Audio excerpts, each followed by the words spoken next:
ngajawab pertanyaan daripada netizen, hukum pluralisme menurut pandangan Islam. Fatwa Majelis Ulama Indonesia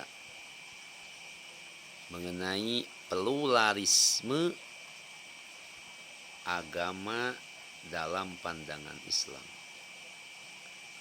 Menurut Majelis Ulama Indonesia, pluralisme nyaeta suatu paham bahwa semua agama sama. Tadi dia harus ada penjelasan. Nu dimaksud semua agama sama dalam konteks uhuwah insaniyah, lain dina konteks uhuwah ubudiyah. Sakumaha dijawab dina Al-Quran surat Al-Kafirun, ketika orang kafir Quraisy ngajak ke Kangjeng Nabi nyembah karena anu disembah ku orang kafir Quraisy pokna satahun ewang. Maka Kangjeng Nabi nungguan wahyu di Gusti Allah Subhanahu wa taala. Sehingga menurut Syekh Jalaluddin Al-Mahalli di dalam kitabna dijelaskan sebab-sebab turuna surat Al-Kafirun. Insyaallah Syekh Jalaluddin Al-Mahalli seorang guru besar tafsir anu muktabaroh, anjeunna ngagaduhan guru anu namina Syekh Soleh Al-Bulkini, teras ngagaduhan guru anjeunna ka Syekh Umar Al-Bulkini, teras ngagaduhan guru deui anjeunna ka Syekh Abdul Rahim Al-Qurasi, teras ngagaduhan guru deui Syekh Imam Nawawi. Syekh Imam Nawawi ngagaduhan guru Syekh Kamal Ardabili. Syekh Kamal Ardabili ngagaduhan guru nyatana Syekh Muhammad An-Nasaburi. Da Syekh Muhammad ngagaduhan guru anu namina Syekh Imam Ghazali. Syekh Imam Ghazali ngagaduhan guru anu namina Syekh Abu Muhammad Al-Juwaini.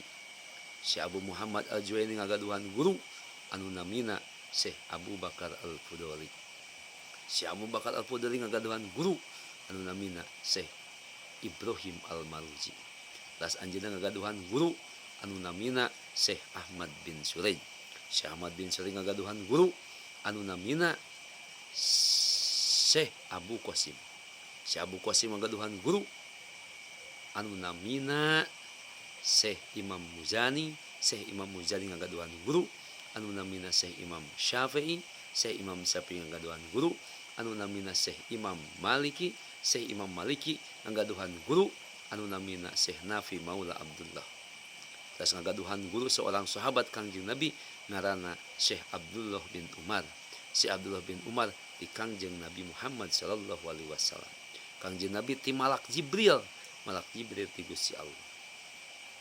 Jadi Kangjeng Nabi diajak nyembah satahun ewang. Satahun nyembah Allah, satahun nyembah tapekong. Maka dijawab ku Kangjeng Nabi lewat wahyu Allah, ini kata-kata surat Al-Kafirun adalah melecehkan terhadap kafir. Jadi dalam konteks ubudiyah tidak ada pluralisme. Pluralisme ayatna dina konteks uhuwah insaniyah. Dengan jelas kul bejakeun ku anjeun Muhammad, ya ayyuhal kafirun la a'budu ma ta'budun. dengan tegas menyatakan bahwa la a'budu kaula moal nyembah karena perkara anu disembah ku orang-orang kafir Quraisy. Di akhir dengan tegas lakum dinukum waliyadin. Jadi dalam konteks ubudiyah tidak ada pluralisme.